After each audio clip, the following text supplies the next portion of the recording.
Esta es una producción de Grupo Fórmula. Encuentra más contenido como este en radioformula.mx. Muertos y más muertos, porque en este país, entre los miles de delincuentes y los millones de virus, pues han muerto 36,436 personas en lo que va del año.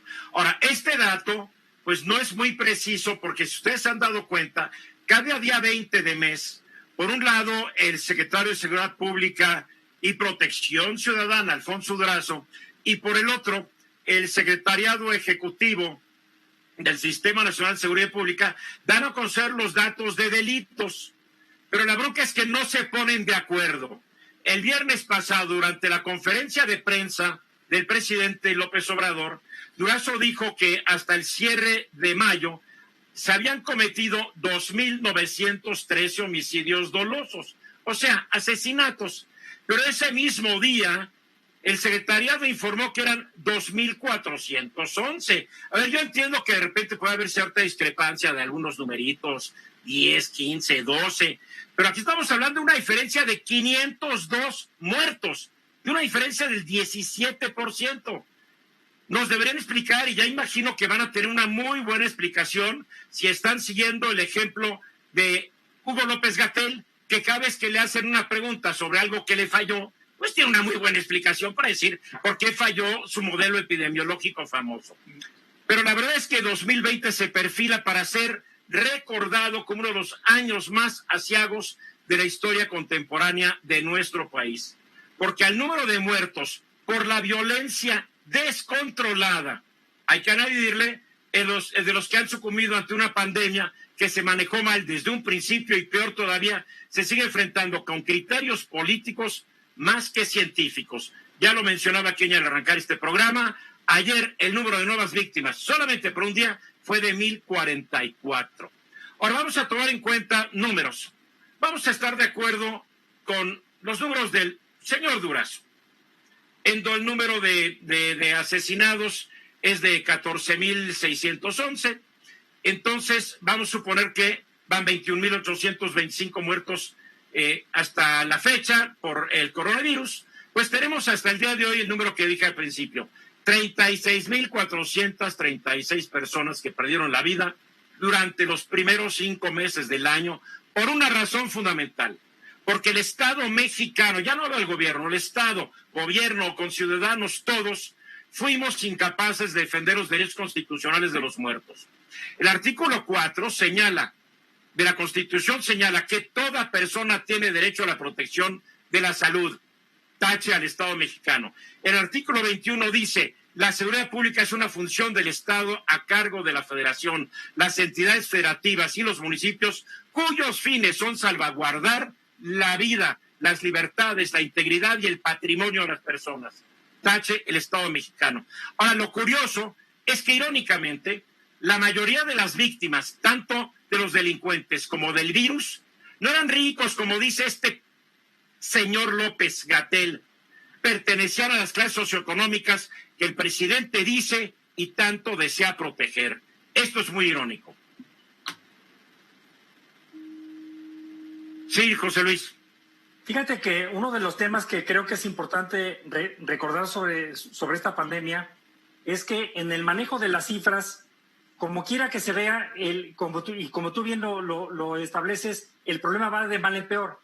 Pero si eso lo combinas con la inseguridad, evidentemente que sí estamos frente a una situación muy, muy peligrosa para el país, porque a la hora que finalmente, y si es que en su momento domamos la pandemia, la senda del crecimiento económico pues tiene muchas piedras en el camino que se tienen que resolver. Ayer en Guanajuato, Eduardo, vimos con muchísimo lujo de violencia una serie de sucesos en 13 municipios. Se habló mucho de Celaya, pero fueron 13 municipios los que tuvieron una reacción a los movimientos que hubo de las aprehensiones por parte del gobierno federal. Es que a veces acuérdate que hasta la Policía Municipal y del Estado están en el entre con los delincuentes, en tu estado y en todos los demás estados. Luis Ernesto. Sí, mira, una de las grandes preocupaciones que nos debe quedar ahora es, no se ha manejado bien la pandemia, efectivamente está habiendo una gran cantidad de personas que están sufriendo como resultado, una gran cantidad de familias que están teniendo muertos, que están ocurriendo, quizá innecesariamente. Pero la gran pregunta para mí es, ¿qué estamos aprendiendo de esto? ¿Cómo estamos planteando ese sistema de salud público que tiene que haber en México? Porque finalmente esta es la primera oleada de una pandemia con este virus. Dentro de probablemente 2, 3, 4 meses podrá venir una segunda oleada. Y debería el gobierno mexicano estar ya preparando desde hoy cómo le va a hacer para esa segunda oleada, pero más importante, cómo le va a hacer para todo lo que pueda venir en el futuro, porque que hemos descubierto que no estaba bien armado el sistema, que no tenía lo adecuado, pero lo que no escuchamos de ninguna autoridad es vamos a hacer tal cual cosa. No ocurre. Lo que ocurre son puntadas como la visita del presidente de la República a un hospital que tiene muy pocas camas, en donde le muestran a un enfermo ficticio, en lugar de que el presidente estuviera sentándose con su gabinete de salud, planteando claramente qué tipo de inversiones, cómo van a desarrollar este sistema de salud pública que requiere México para los próximos 5 años. Pero lo peor es que yo me enteré que en algunos hospitales del sector salud, de la Secretaría de Salud, en el estado de Chiapas, están los médicos recetando un medicamento veterinario porque alguien les dijo que funciona. Ya tengo varias recetas, las voy a mostrar mañana. Ivermectina, creo que se llama este medicamento, recomendado para caballos. Pero algunos médicos del Seguro Social, seguramente fuera de protocolo, o tal vez atendiendo una sugerencia de López-Gatell, están dando esto cuando la Organización Mundial de la Salud, el Centro para Control de Enfermedades de Estados Unidos ya dijeron que no sirve para nada. Pero en fin, aquí estamos inventando una nueva medicina. Tere, vale. Mira, yo creo que el manejo de la pandemia ha traído como consecuencia un agravamiento aún mayor de la crisis económica que ya se veía venir. Claro. Y te voy a decir por qué, porque yo recuerdo todavía en febrero, recordemos que en febrero fue cuando se detecta el primer caso de coronavirus en México. Y en febrero nos decía el señor Gatell que en mayo íbamos a estar viviendo el pico más alto de la pandemia. Bueno, les quiero decir que estamos hoy a 22 de junio y lo que dicen los expertos, los médicos infectólogos con los que yo personalmente he hablado, que dado que no se respetó convenientemente por la cantidad de mensajes cruzados y confusos que se dieron esta primera cuarentena, pues realmente no estamos llegando al segundo brote, es un primer brote prolongado. Igual que en Estados Unidos, es el primero. Y al igual que en Estados Unidos, el presidente de México y los miembros de su gabinete, la mayoría, se niegan a ponerse un cubrebocas porque aparentarían ser débiles. A ver, mi querida Kenia, nos queda un minuto. Déjame decirte, justamente hoy en la mañana sacamos la cuenta de cuántos muertos ha habido en este año y medio, exactamente como hoy lo mencionas. 53.628 muertos por inseguridad, más 21.825 muertos por COVID.